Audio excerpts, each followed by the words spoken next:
making a decision that's tens of thousands of dollars, probably not a good idea when you got scarlet fever. Hi guys, it's Akeiva and welcome to another episode of The Bemused, where we talk all things personal finance for young adults like myself. So if you're new here, consider subscribing. So tomorrow, August 8th, makes 2 years since I bought my first car. If you guys don't know, which why would you know, because I don't think I've ever told you guys this, I drive a 2008 Toyota RAV4 limited edition. And I mean, honestly, I love my car. My car has not failed me in the 2 years that I've had it, and so it's been a good experience with it. However, the process of actually buying the car was a whole different story.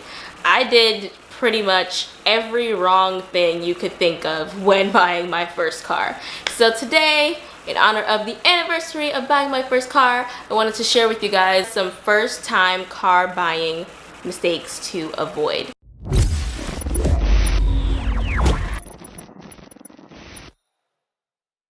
So to give you guys some backstory, I bought my car summer of 2016. I had just finished a very lucrative internship that had made me a decent sum of money that summer, and so I used a good chunk of it to buy my car. Now I will say that not all of my decisions were terrible. I mean, one big common mistake that first time car buyers make is trying to buy a car that, you know, they're looking for all the wrong things in a car. They're looking for fancy features or things that they think they like or will use that they never even really end up using. And so thankfully that's one mistake that I didn't make. I literally use basically all of the premium features that I wanted in my car. I used them all the time.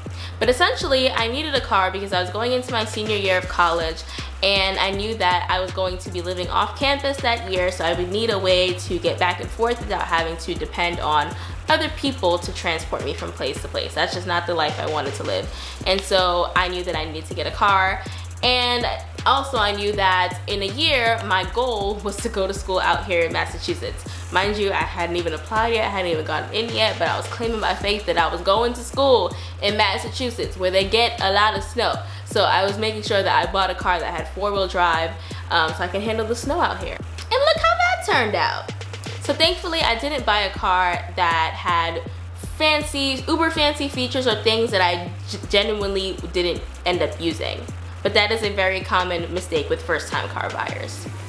I guess first time anything buyers. You don't really know what you need until you have it to see if you're gonna use it. So be realistic with your features. For me, an important thing that I wanted in my car, the two most important things that I wanted in my car was four-wheel drive and premium sound.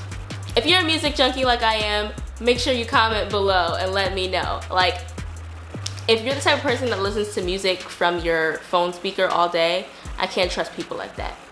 I like to put some respect on my music and listen to it in the way that it was intended to be listened to. I need to hear all the nuances, the bass, the everything. I need to hear it.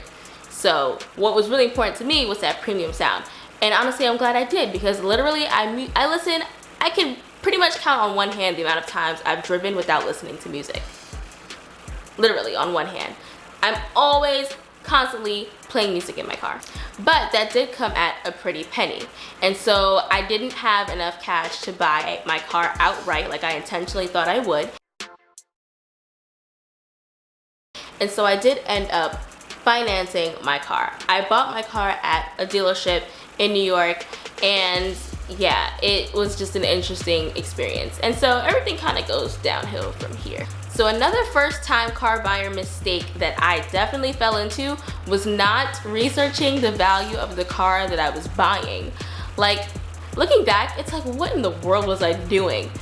But anyway, so one big thing that I definitely should have done when I bought my car is doing the research on the car. Check Carfax, check Kelley Blue Book, see what this car is actually worth, this specific car with this specific VIN number. Just look it up and see what it's worth to make sure that I wasn't overpaying for my car.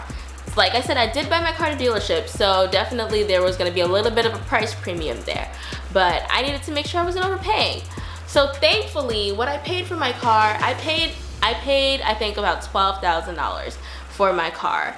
And the market value at that time, it wasn't too bad. It was a little bit over. I think the market value at that time was about 11,000. So I did pay a bit more than I think I should have for the market value of the car at the time, but it wasn't too crazy. But still, I could have probably definitely negotiated them down a bit. So that's another mistake. And the third and final first-time car buyer mistake that I want to share that I definitely made is not getting pre-qualified for financing. So legitimately what I did was I went to the dealer, I said I wanted this car, what offer can you give me so I can finance this car? And I literally just took whatever the offer that they offered me, which looking back it's like, that is crazy. And that is why now I have a 7.95% interest rate on my car. That is higher than any of my student loans, which is crazy. Am I having problems making my monthly payments? No. Are my monthly payments super excessive?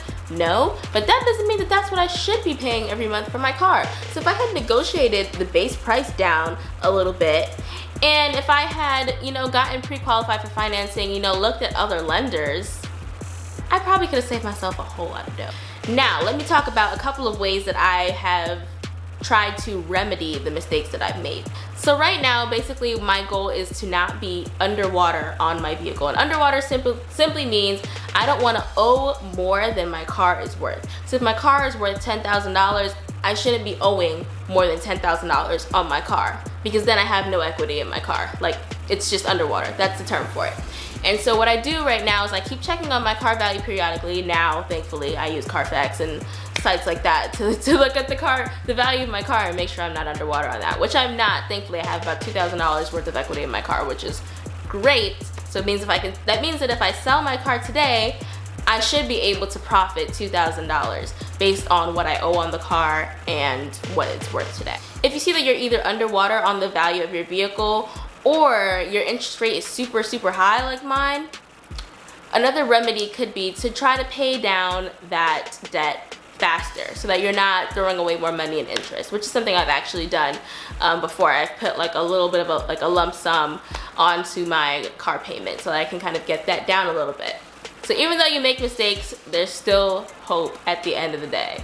And honestly, the most overarching mistake I made in this entire process was the fact that I was sick. The sickest I have been in my entire 21 years of existence is the time I chose that it was a wise idea to go buy a car.